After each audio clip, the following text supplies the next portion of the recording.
throughout the nation and around the globe. From his heart to yours, it's Dear James Live, bringing you intuitive insight, answers, and advice to your life questions. Hello, beautiful soul family, and welcome to Weekly Wisdom and Insights, your home for spiritually guided transformation and empowerment. I am your host, Dearjames, and together with the unseen, Spirit, Source, and Symphony, we look at the current energies, the intuitive wisdom and insights, and we go as guided.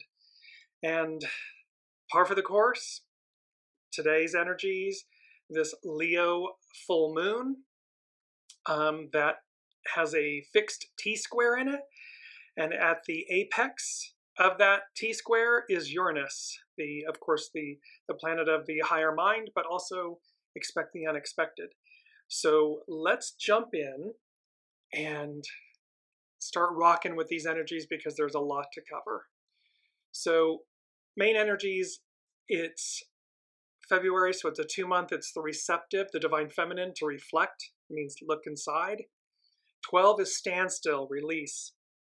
And this is very on par for this fixed T-square with the full moon, because it's about releasing energies, things that have come to a point. 9, small restraints, surrender. Welcome, Alicia. They culminate in a 14, which is about great possessing, shine. We are meant to shine our light. We possess such greatness, and yet, for the most part, we hide our light under a bushel basket. Well, no longer, no more. And number 5 is nourished while waiting, patience. It's to remember that we always have everything we need as we need it in the moment. Now, as we look at the astrological influences, let's see what's going on astrologically. And this is going to play, you're going to see how we're working with air, swords, and this collision course, but I'll get to that in a minute. So here, Uranus is direct, Jupiter is now direct, Neptune is still conjunct the North Node. We had the Sun, Mercury, Cazimi, meaning the Sun and Mercury were together, conjunct. And then, of course, today, the 12th, Leo full moon with this fixed T-square where Uranus is at the apex. The themes for the astrological influences is air, and then drama, defiance, disruptions. Because again, remember, this fixed T-square, things are coming to a head. The pressure has to be released. So there's drama, defiance, disruptions, and then this air element. And before I go, and forgive my voice, I'm dealing with a little bit of a cold, but anyways, moving along and moving through. Let's just take a quick look, because we're talking about it. This is from Pam Youngin's North Point Journal, and she's talking about the full moon, and she's saying this full moon forms a stressful T-square configuration with other planets, so we'll be facing some important challenges this week. Along the way, we will likely see demonstrations of the shadow side of Leo the lion, and it's why Leo? Because it's a Leo full moon. And she's talking about self-absorption, a demand for attention, pride, and arrogance, overly dramatic behaviors, temper tantrums, and attempts to dominate others. Welcome, Olivia. So this full moon T-square literally it's the Sun and Mercury are on one side, they're opposite the moon on the other, and then it makes like a triangle. I'm going to show you this in a minute. And at the apex, at the top, is Uranus. And Pam Youngins is saying T-squares represent times of pent-up energy, tension, and frustration. All the planets involved are at cross purposes to each other, so there is a buildup of pressure. Since this is a fixed T-square with the planets in tenacious fixed signs, we will be working with a battle of wills, attachment to the status quo, possessiveness, and a stubborn inflexibility. With Uranus at the apex, it is at that all-important point which places it in the position of power in the configuration. With sideways spinning Uranus holding the reins, change can occur despite the resistance. Uranus is the wild card planet, often manifesting through unexpected, sudden, eruptive, earthquake-like events. Under its influence, we are likely to see irrational or rebellious behaviors. Cracks in the foundation are revealed. So we have this Leo full moon, a fixed T-square, and Uranus is at the apex. And so again, astrological influences, this air element, drama, defiance, and disruptions. Now, why air? Well, take a look here. Look at the inner circle, and this is the Leo full moon astrological chart. And you see the large red triangle, and then you see the blue line cutting through the top of it. That is the alchemical symbol for air. And you see that the tip, the point of the triangle, is pointing right at Uranus. And so that instantly said to me, air. Air, the element of air, is playing a role. And so before we get to our main theme, I want to go to the air element, just so we're going to set the stage. So remember, air, swords, collision course. So this is from Bernadette King on buildingbeautifulsouls.com. Air represents new life, power of the mind, and communication. And this is one of our first quotes by John F. Kennedy. We all breathe the same air. One could say we all bleed the same blood, but this is we all breathe the same air. And the element of air is a powerful teacher and divination tool. In Western esoteric and New Age traditions, the entirety of the world's energy has 5 associated elements, namely earth, air, fire, water, and spirit, known as ether. Each of these elements has specific vibrations and characteristics. The air element corresponds to the eastern part of creation. It symbolizes in that eastern part of creation. It's going to be important coming up with collision course. It symbolizes a vast network of vital breath, from the winds that brought the universe into being to the first cry of a newborn baby or first breath of life, known as Om. Where earth is fixed, air is most definitely fluid, movable. It's also connected to the mind, wisdom, spirits, and the soul. Classical Greek philosophy separated the air element into atmosphere, where we live, and a higher region above the clouds. When they wrote about air, it was about the lower form, versus ether, something filled with light energy. In sacred geometry, the symbol for air is the octahedron, cementing the air element between fire and water alchemically. And we've been talking about air over water for a few shows now. This means that air energy can work with fire or water, and it can also become an intermediary or bridge between the two. In Hindu writings, the word for wind is Veda, which means to blow. There is also a second word, prana, that symbolizes the breath of life.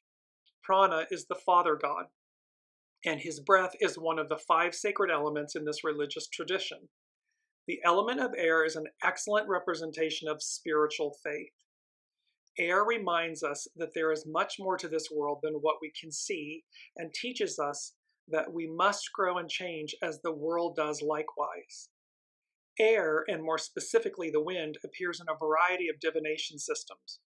From observing how the winds move the clouds or trees to holding a handful of dirt to the breeze and seeing what pattern it forms, air carries a message. So this Leo full moon, this fixed T-square with the apex at Uranus, air carries a message. It's going to carry a very powerful, disruptive, in-your-face message or messages. The Chinese, Greeks, and Romans all listened to the wind and paid attention to what direction it comes. Winds arriving from the south and east portend good things. Sudden alteration in wind direction likewise predicts transformation or change, not all of which is good. The voice of the wind matters. It is gentle. Is it gentle or angry? Native Americans and Aborigines use wind divination as a means of receiving messages from the divine. In the tarot, the wind element is represented by the suit Swords. And let me just bring this up really quickly. Swords. And so in the center, we have the Ace of Swords. On the left is the King of Swords. On the right is the Queen of Swords. So here in tarot, the element that represents air is swords. As a mantra, the swords suit says, divide and organize, or divine and inspire. Swords, like the air element, often symbolize an epiphany, the proverbial aha of our mental processes. The suit of swords is all about clearing out clutter, leaving the path ahead clear. The counsel of the sword is that our opinions and thoughts, particularly when they manifest in word or deed, may bear two edges. So swords are about clarity, truth, cutting through the minutia, the illusion. And so here we have this air element we have that's associated with this Leo full moon. And then swords. And when I was looking at the astrological chart for the Leo moon, just bringing it up again really quickly, and I saw, and immediately this air kept coming back. And then, of course, and that's when I heard collision course. And so I sat with it. I knew exactly what they meant, the unseen, but I was like, okay, collision course. But before we get to that, here's collision course, a vast demonstration of choice. This is our main theme. And so skunk medicine, and I loved that. I giggled with skunk medicine, but it's collision course, a vast demonstration of choice. And then it was almost like of choices made. So it's both in the present and the past tense. So in essence, what are the choices we're making in the moment, in the present moment? And what is that culmination of all the choices we've made to this point, individually, collectively? So collision course, a vast demonstration of choice, choices made, skunk medicine. And collision, a course or path that, if unchanged, will lead to a collision with another object. Going in a direction that will lead to a collision with another moving object, person, event, or tragedy. And then demonstration, because there was an emphasis on the word a vast demonstration. So it's about collision, this collision course, and a vast demonstration. Demonstration, an occasion when a group of people march or stand together to show that they disagree with or support something or someone. The action or process of showing the existence or truth of something by giving proof or evidence. So this can be both protest, demonstration, but it can also be the process of showing that something exists, truth. There's air, swords, clarity, Uranus, expect the unexpected. And so we have this aspect where these are this confluence of events and elements that are coming together. And I just want to go quickly to our mantra. Our mantra is, I am the light I seek. So as we're looking at a big energy moment here that's going to arc out, again, it's got a 6-month window. So is it most intense at the time of the lunation, the full moon today? Yes. However, the energies will arc out. But our mantra is, I am the light I seek. Air, swords, air representing listening to the divine, messages from the divine, from the unseen, swords, clarity, cutting through. And we had that, remember this was our divine intervention, the age of Aquarius, clarity, resistance, and renewal. It was back on the 29th of January. So you can see how the unseen is threading these themes together for us as an ongoing, continuing journey. Well, let's get to the meat of the story. Let's get to the actual collision course. And this, because when that came, this collision course, a vast demonstration of choice. And then I had this awareness that it had to do with Master Jesus. And so I'm going to back up before we go to collision course, because the first thing that the unseen said They said, the time for peace is over. Now that's a very powerful statement. The time for peace is over. And then they said, all hands man your battle stations. And then I remembered hearing this about Master Jesus didn't come for peace. He came with the sword. I'm paraphrasing, so let me give it to you in its perfected state. In Matthew 10:34, Jesus says, "Do not think that I have come to bring peace on earth. I have not come to bring peace, but a sword." Sword, air, this Leo full moon, Leo, the house of Judah, Master Jesus, the lion. This verse is often interpreted to mean that Jesus' teachings will sometimes cause division and conflict within families and communities, as people may choose to follow him over their own family members should their beliefs differ. Some scholars also see the sword as a metaphor for the spiritual battle against evil forces that Jesus came to confront. Context is key. While this verse seems violent, it's crucial to understand the broader context of Jesus' teachings, which emphasize love, forgiveness, and nonviolence. The sword is not meant to be a literal weapon, but a symbol of the disruptive power of Jesus' message. He was speaking truth to power, to the religious power, those in power, to the Roman Empire power, and he came with a very simple, pure message. Love. Go direct to the Father. We don't need intermediaries. Certainly not if they are, in essence, corrupt. With all hands man your battle stations. In the U.S. Navy, when you hear the phrase general quarters, all hands man your battle stations over the ship's loudspeaker, something life-threatening is possible. When this announcement is made, sailors quickly grab their survival gear and head to a specific location on the ship where they await further instruction. Routinely, there are general quarter drills.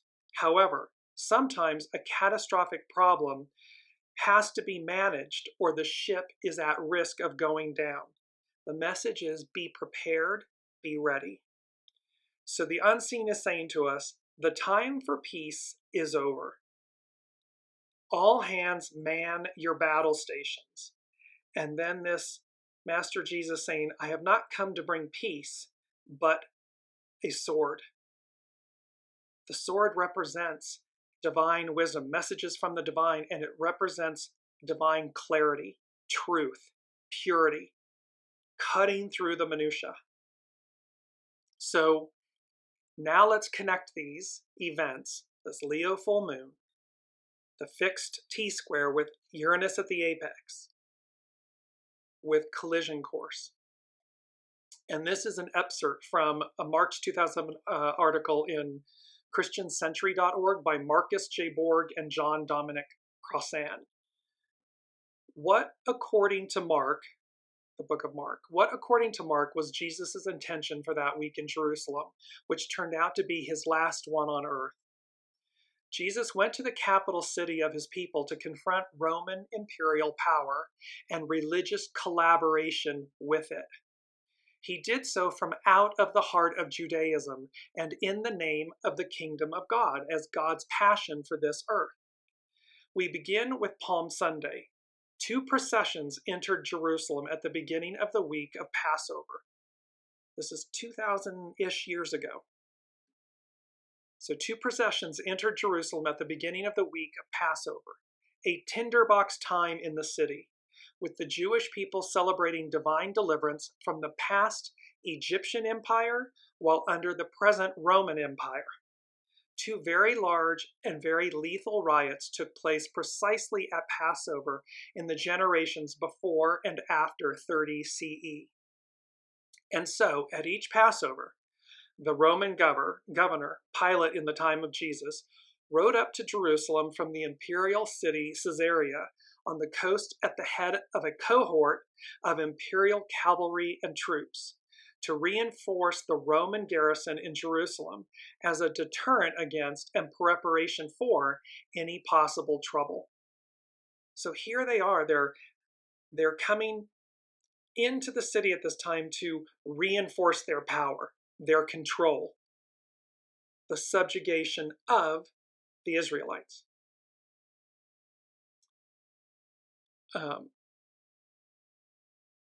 Pilate's procession, arriving from the west, symbolized and actualized Roman imperial power. Jesus entered the city from the east, air, the winds from the east. So Jesus entered the city from the east in another procession, a counter procession. Whereas Pilate rode into the city on a war horse, Jesus entered on a donkey. Mark makes it clear, the book of Mark makes it clear that Jesus planned it in advance. He tells the disciples to go into a village to get a donkey and says, quote, "If anyone says to you, 'Why are you doing this?' just say this, 'The Lord needs it and will send it back here immediately.'" Implicitly in Mark 11:1-11 and explicitly in Matthew 21:4-5, the symbolism makes use of Zechariah 9:9-10, which speaks of a king of peace on a donkey who will banish the war horse and battle bow from the land. The contrast is clear. Jesus versus Pilate. The nonviolence of the kingdom of God versus the violence of empire. 2 arrivals, 2 entrances, 2 processions. And our Christian Lent is about repentance for being in the wrong one and preparation to abandon it for its alternative. It's about which side of history are you standing on? And we've been talking about this for so long in Weekly Wisdom and Insights.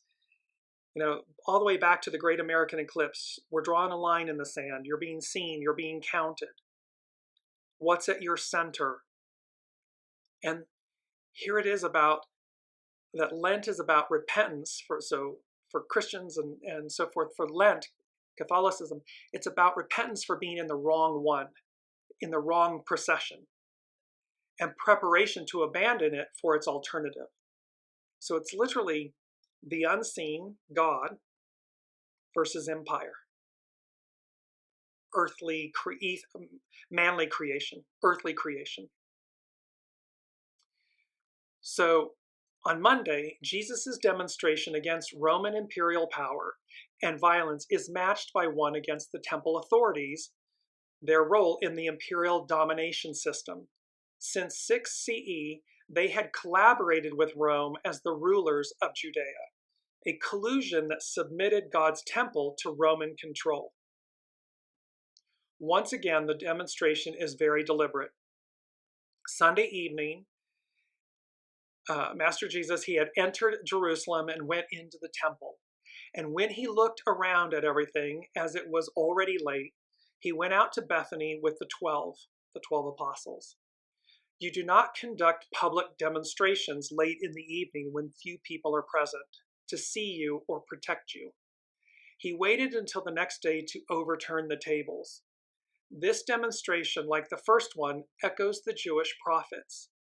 Jeremiah had warned that worshiping God as a substitute for enacting God's justice had turned God's temple into a den of robbers, a cave of violent ones. Because at this point, they had corrupted the purity of the institution of the house of God. And in that, Master Jesus tossed all of the tables, the money lenders and so forth, because it had corrupted it. And this is when he's saying to the people, and he says to the Pharisees and so forth, you block the people from what is rightly theirs, meaning God. And so his message has always been, go direct to the Father. However you ascribe in the Christian terminology, it's about going to the Father, going to Source, to the all that is, to the One. And that we have that within us. It's innate within us. It cannot be separated from us. And for us to not substitute that for external human, man-made creations or leaders, certainly and especially when they seek to oppress and suppress and corrupt. This is when we want to be on the right side of history. This is when we want to hold true to our faith meaning goodness, love, light, kindness, service.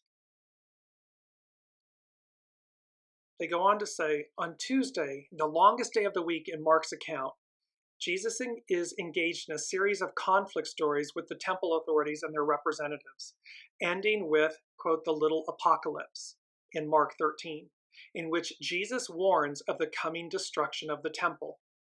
Throughout this day, as on Sunday and Monday, the authorities want to arrest Jesus and have him executed for what he is doing.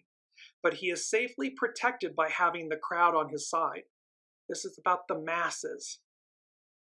This was already clear from the enthusiastic support of many people on Palm Sunday in Mark 11:8-10. It continues on Monday after the temple incident. When the chief priests and the scribes heard it, they kept looking for a way to kill him, for they were afraid of him because the whole crowd was spellbound by his teaching. He was speaking truth to them. He was speaking to their soul, and they were hearing it. They knew that it resonated truth. Air, swords, clarity, truth, direct connection. And lest hearers or readers forget, the protective support of, quote, the crowd against their high priestly rulers is reiterated 3 times on Tuesday. So those that seek to harm him are being prevented from doing so because of the masses. We, the people, the Aquarian age, the matriarchal era, we, the people, hold the power.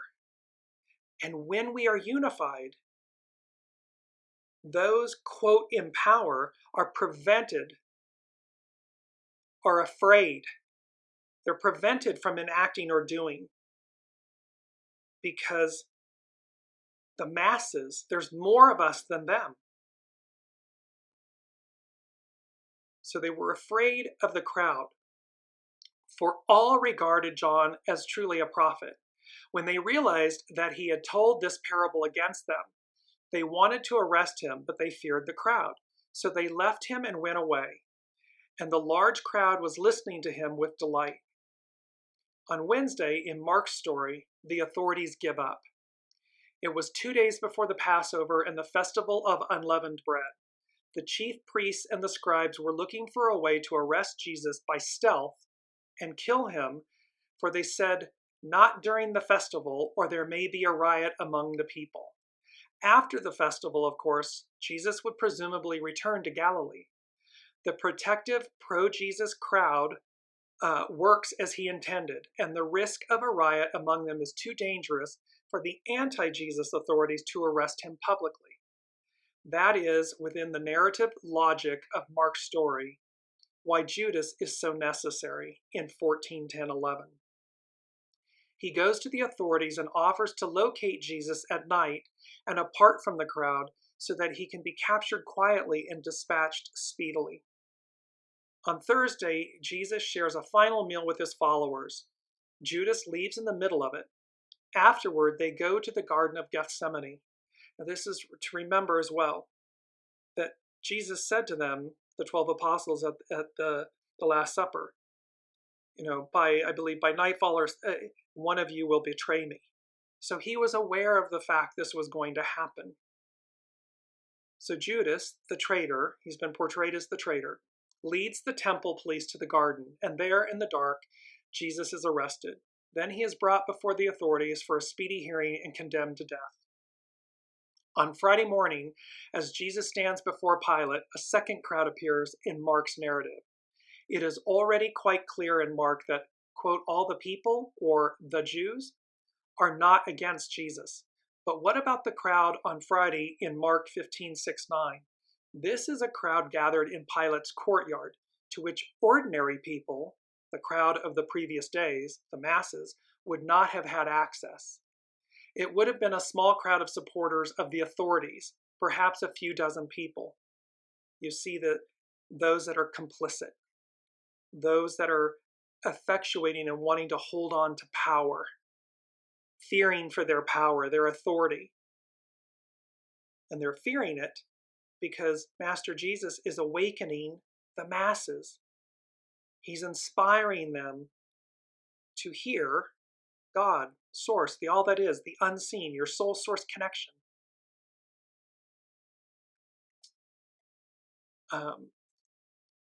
This is the crowd that calls for Jesus' crucifixion, the smaller crowd, not the crowds who had heard Jesus gladly earlier in the week.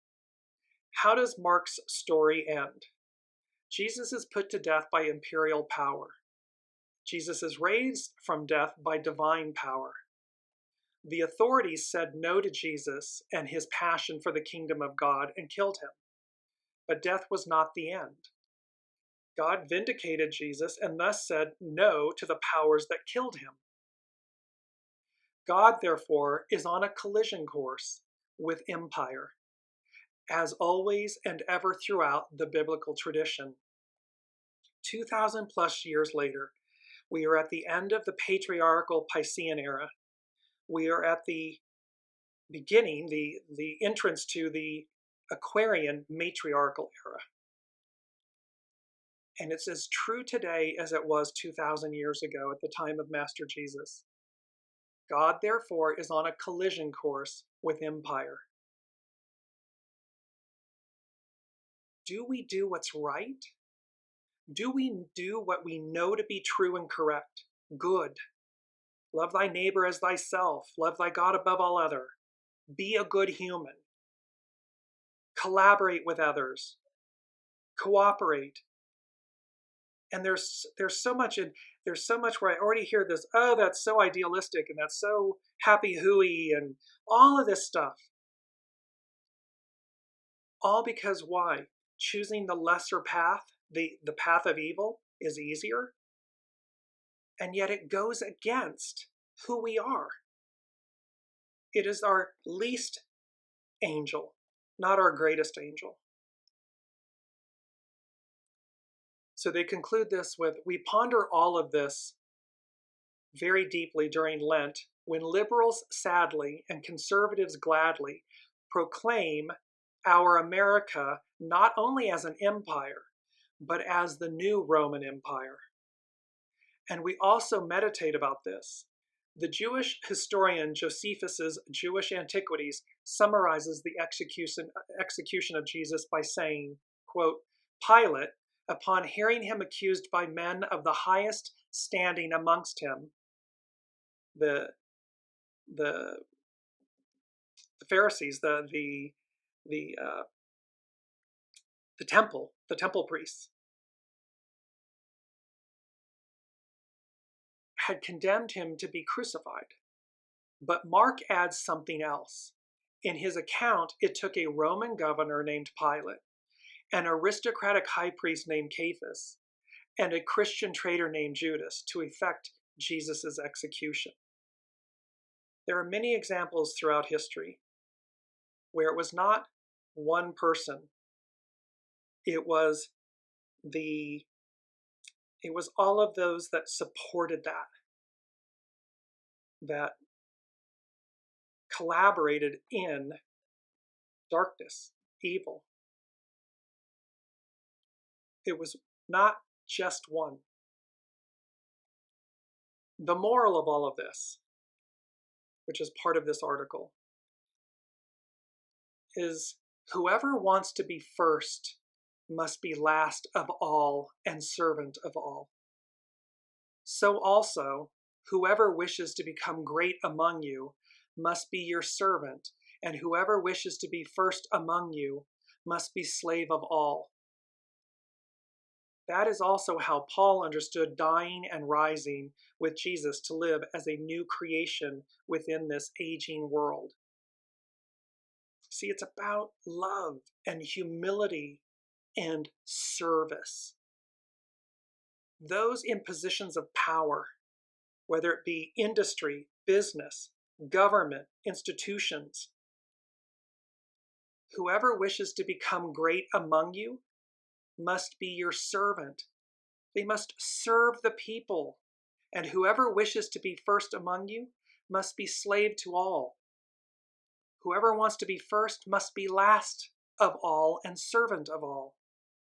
It's noblesse oblige. You know, the royalty had an obligation to their constituents. Welcome, Kiki. And so this message has not changed.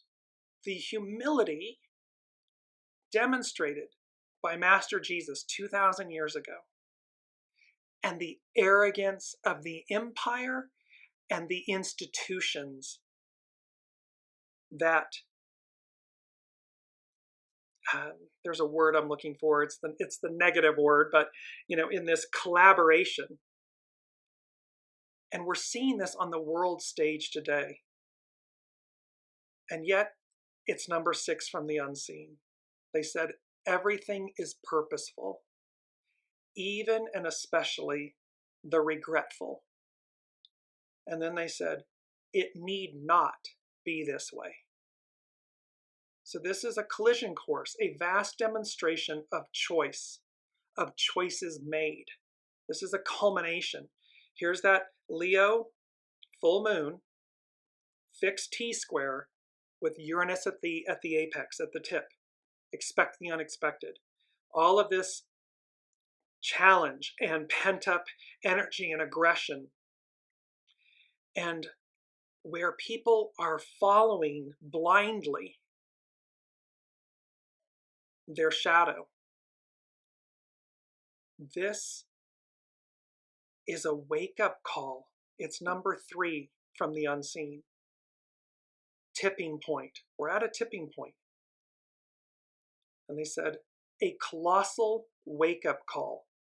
And colossal, extremely large. It's magnified, it's amplified, it's in your face, because we're at a tipping point. And what we do in this lifetime matters. Who we align ourselves with matters. How we choose to live our lives matters. How we treat our fellow human matters. How you treat yourself matters. So, should you see or find yourself in that beautiful line about God against the empire, that this was the challenge, this was what was happening. But God prevails. God always prevails. And I'm using God as the term so that higher power, source, the all that is, prevails. It's number 5 from the unseen. They said, Pharaoh failed. And they're talking about Ramesses II. He was the Pharaoh at the time of Exodus. So Pharaoh failed. The Roman Empire failed. Hitler failed. The British Empire, in terms of America and India and so forth, failed. It became a commonwealth. So it became a commonwealth, meaning it changed itself from an oppressive state to a commonwealth of countries. Let us collaborate. Let us come together. Let us celebrate the best of us. So they're saying it's number 5. It's about change. Pharaoh failed. The Roman Empire failed. Hitler failed. The British Empire, in terms of America and India, failed. They said there are numerous examples. And then they said, evil's moment in the sun is exactly that, momentary. So evil's moment in the sun is exactly that, momentary. And it brings me to our key word, which is reckoning. And reckoning and accounting as for things received or done. The time when your actions are judged as good or bad and you are rewarded or punished. The act of judging something. So all of these energies were crescendoing, and I understand this is a heavy topic, a big one. It carries a lot of weight and reference and so forth. But they're reminding us, the unseen is reminding us over and over and over again to choose to be on the right side of history, to be on the right side, the side of God, if you will, not empire. To be on the right side, to be on the side of service and humility, grace, love, kindness, generosity. To be on that side of history. Because the other side, historically, routinely, fails. It may not look like it in that given moment, but inevitably, the weight of its shadow, the weight of its illicitness causes it to collapse. Because it's people's complicity. That was the word I was looking for. Complicit. When you're complicit, it's not a good thing. It is not a positive word to be complicit. And one person alone doesn't achieve this. It's all of those that are complicit. So again, there's a collision course, a vast demonstration of choice, of choices made. Skunk medicine. Let's move to skunk medicine because it's so good. I thought, I giggled. As you can see, it's some levity because here's skunk medicine. So in spiritual terms, skunk as a medicine animal signifies the ability to set strong boundaries, defend yourself with confidence, and be unapologetically yourself, even when misunderstood, essentially embodying quiet power and self-respect without needing aggression, much like the skunk's warning spray when threatened.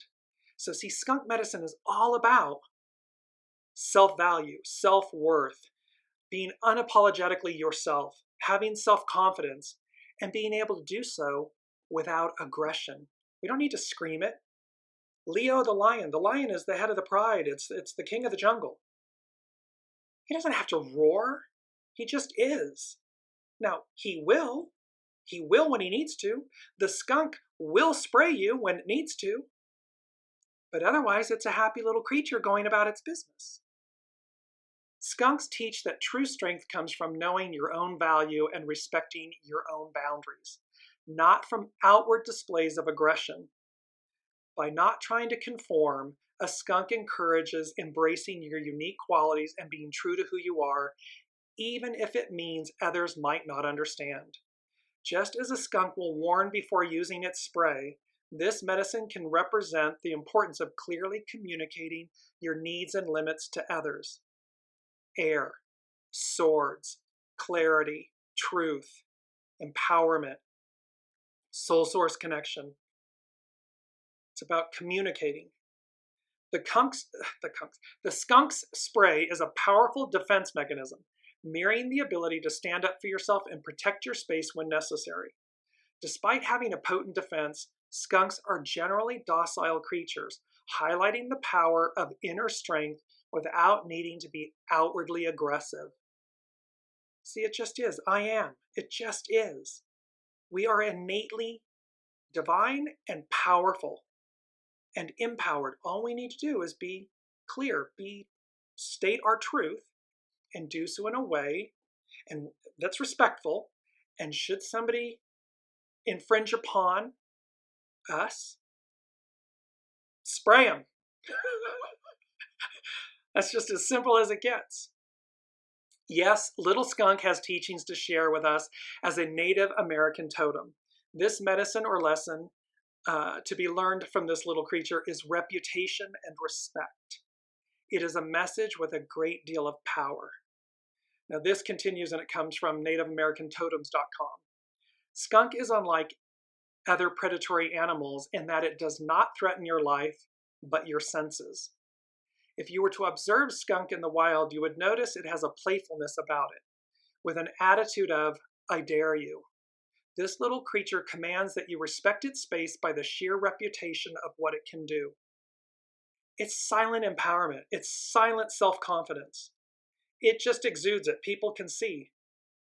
And when they deign to cross the line, set them straight. I'm going to give you an opportunity. I'm going to be clear with you. And here's my boundaries and so forth. Ah, you're not listening? Spray them. That simple. Skunk feels that you have, I dare you, this little creature commands that you respect its space by its sheer reputation of what it can do.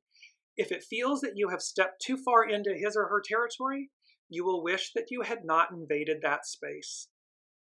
Brother Sister Skunk teaches us that by walking our walk and by respecting ourselves, we can create a position of strength and an honored reputation.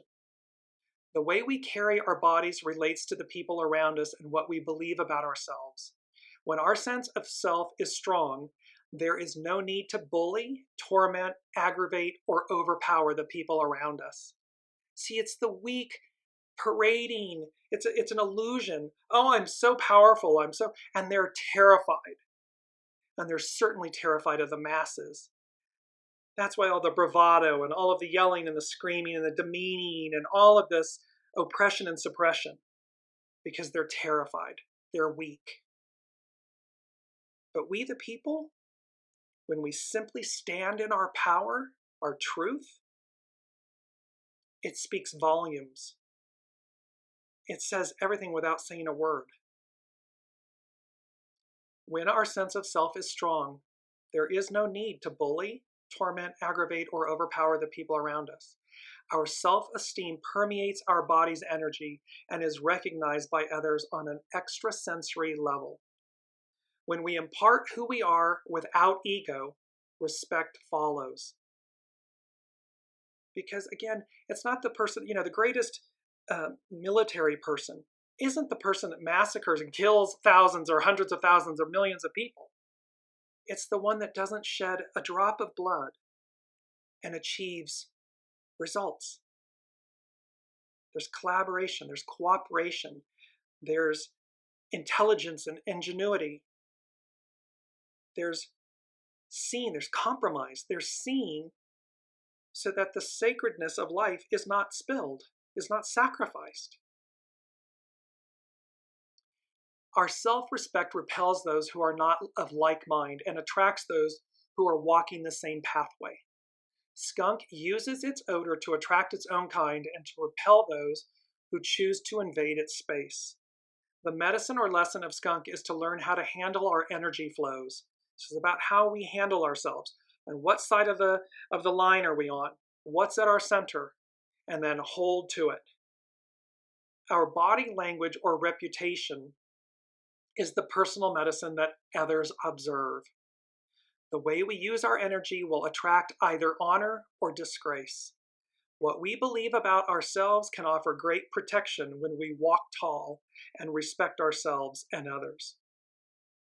This is back to Master Jesus. Respect, service, humility, love, kindness, generosity. This message is coming over and over and over again. And in our second quote, failure and success come to test the depth and nature of your sincerity. It's about the depth and the nature of our sincerity. Are we going to walk the walk? Are we going to talk the talk? Are we going to stand up and speak truth to power? Are we going to do what's right and stand up for what's right?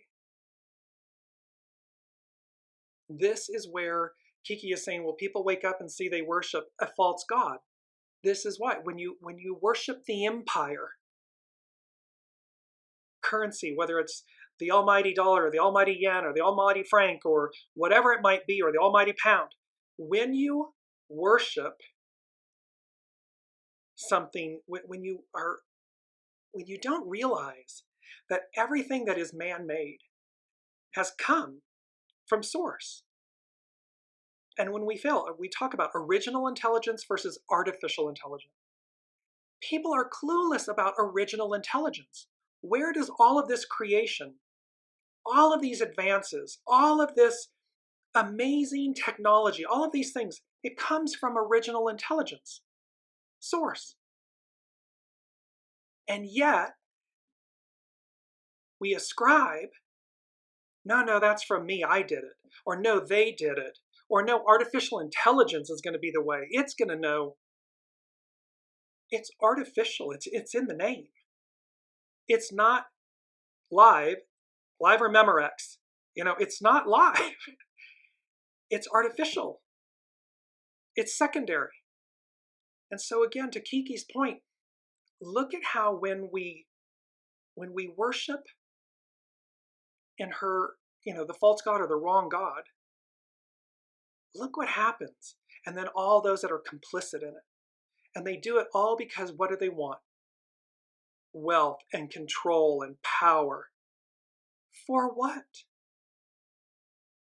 You don't take it with you. We talked about that in the last show. But what you do take with you is all of those actions, all of those thoughts, all of those words, all of those deeds. All of that is your karma, which becomes dharma. So stop and think about it. Yes, Olivia's saying at least they named AI correctly.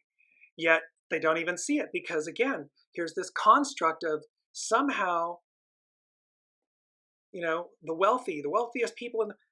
Do you think you did this? You alone, you amassed this. Of course you didn't. That's a fallacy. It's an illusion. And here's Collision Course, a vast demonstration of choices made in skunk medicine, telling us we're at a tipping point, a colossal wake-up call. Because the time for peace is over. All hands, man your battle stations. Because Master Jesus said, I have not come to bring peace, but a sword. He came to bring clarity, truth, reality, realization, a wake-up call to the people. Wake up. Go direct.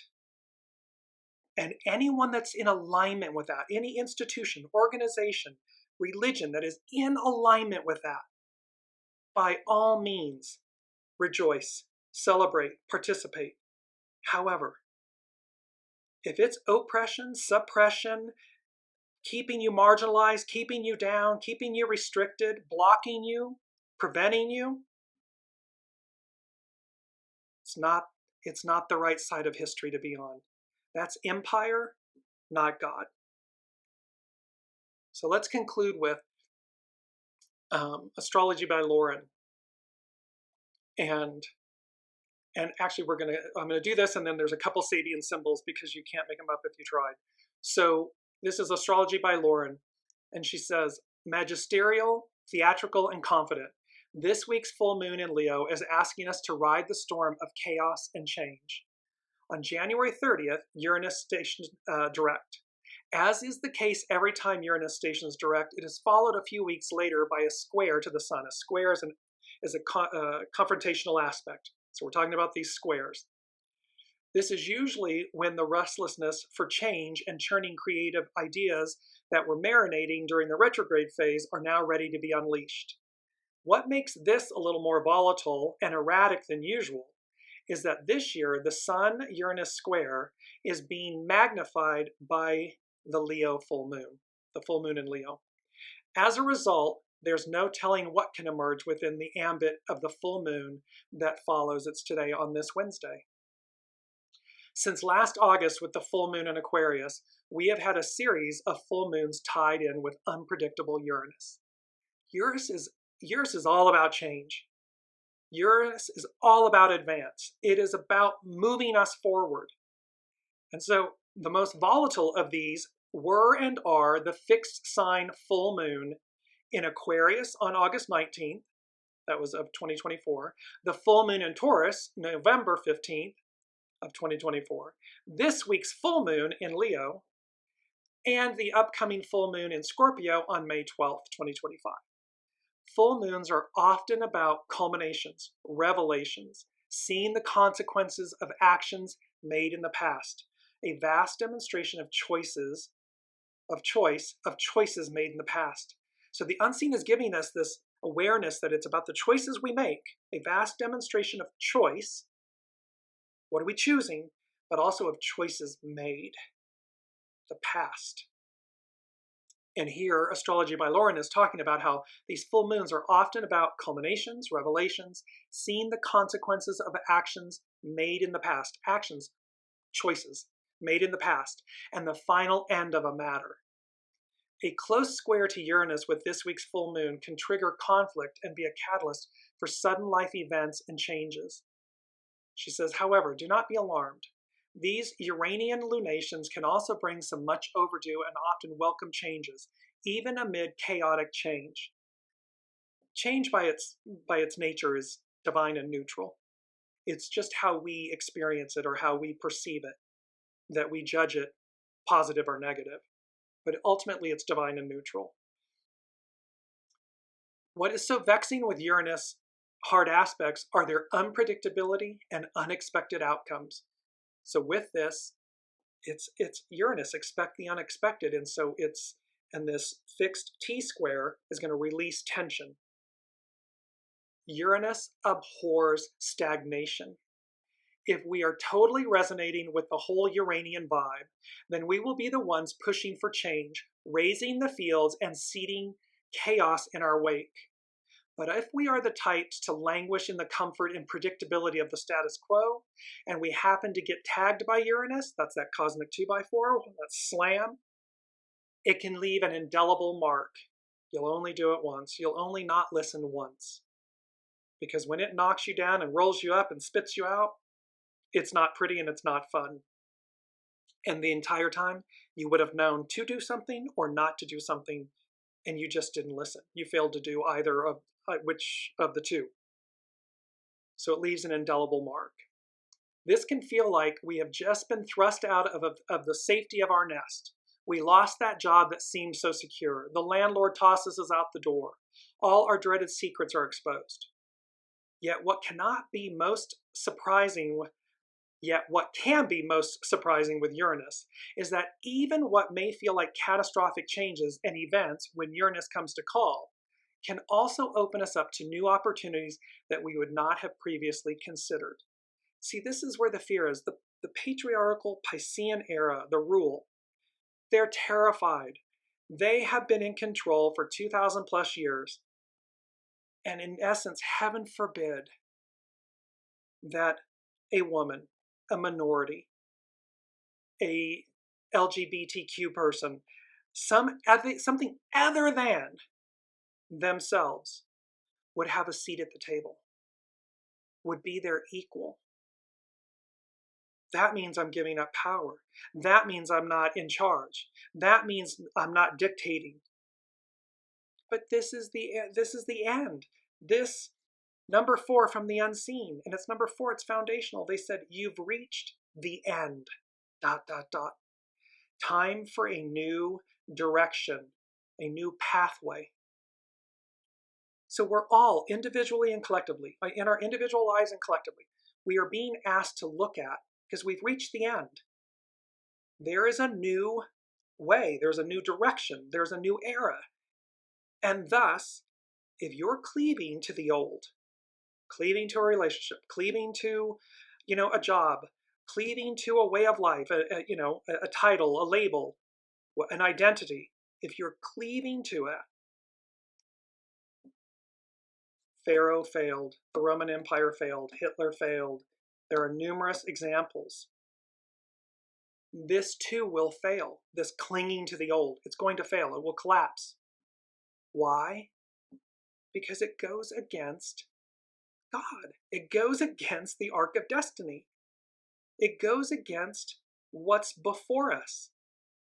It's just that plain and simple. So this is a wake-up call for us to be individually and collectively, come to our truth? Are we going to walk the walk, talk the talk? Are we going to embrace the new? Because again, it's about new opportunities. Uranus brings new opportunities that we may have not previously considered.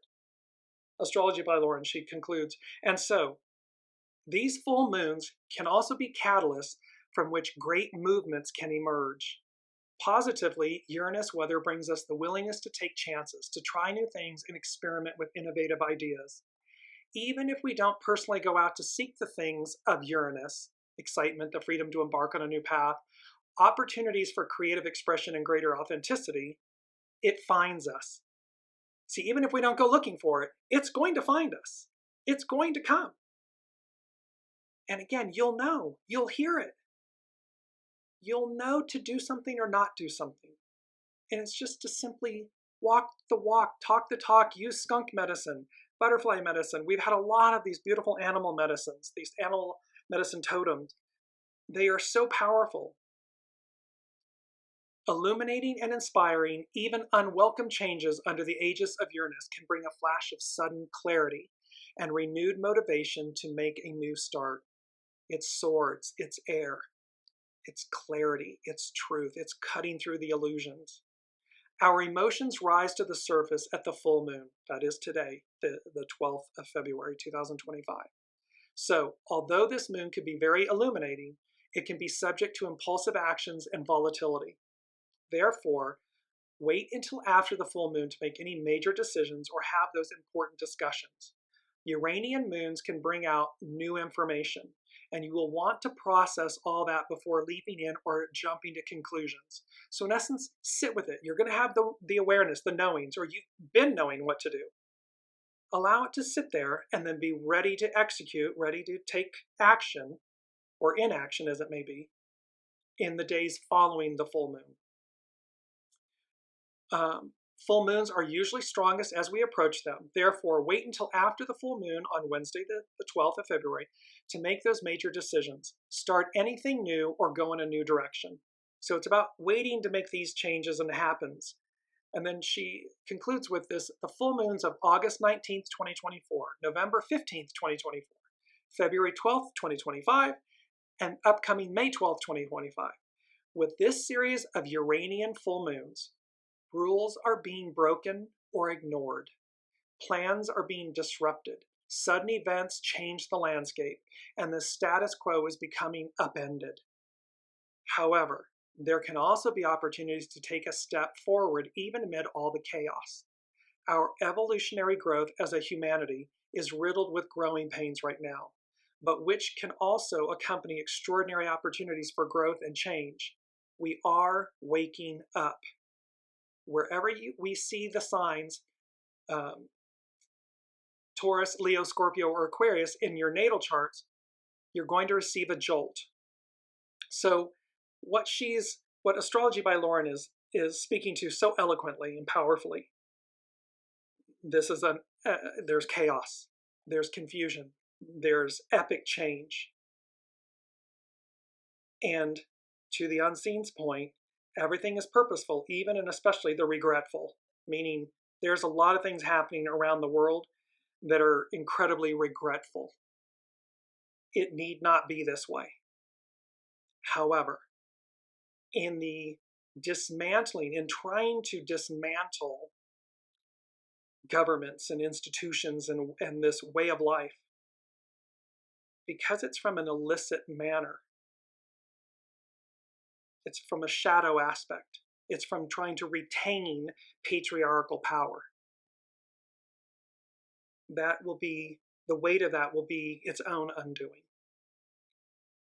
Because the people, the masses, 8 billion souls on the planet, the vast majority, all but the vast majority, are hardwired to proceed, to go before them, to see what's new, to keep co-creating anew. And as Astrology by Lauren said, Uranus abhors stagnation. Well, trying to go backwards, trying to stop time, that's stagnation. And Uranus abhors it, and it's the higher mind. So We are in these, as I've said, I'm going to show it again, turbulent times. There's a lot of tower moments. Be proactive, be on the positive aspect and the positive side of any tower moment you may experience. It's all about 555. It's about change. It's about the Hanged Man. It's about new perspective, seeing things anew, the butterfly, complete transformation, not just renewal, but complete transformation. And as we do so, it's the Hermit and the Star. The light in the lantern of the Hermit is the star from the star card, ruled by Aquarius. And thereby, it's going to illuminate your next steps. Take this step, go this direction, make that call.